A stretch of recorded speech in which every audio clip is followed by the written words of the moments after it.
Actress and human rights activist Angelina Jolie has criticised the lack of political will to prevent the use of sexual violence as a weapon of war during conflict.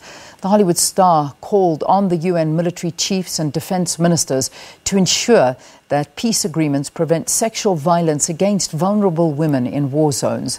Jolie was addressing a conference of United Nations peacekeeping officials in Vancouver, Canada. She's known equally around the world for her work on screen or in refugee camps, and employed her star power and intellect for the good of humanity, particularly those suffering in conflict zones. We are able to identify perpetrators and those responsible. What is missing? The political will.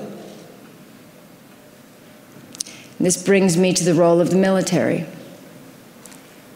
There is nothing worse than when someone in uniform is harming the very civilians they are sent to protect. And I'd like to believe that no one is angrier than you when one of your own betrays their uniform and your values in that way.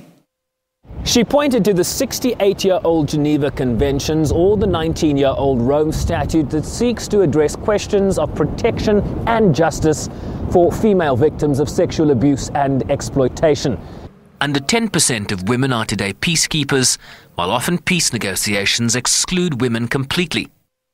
So we have to ask, how is it, after all these years, all these laws, and all these resolutions, and all the horrors endured, women still have to ask for this most basic of all entitlements, the right to a life free from violence? UN peacekeeping has set a target of recruiting 15% women as military observers and staff officers by the end of the year, and to reach a goal of 20% female police deployments by 2020. Sherwin Bryce-Pease, SABC News, Vancouver.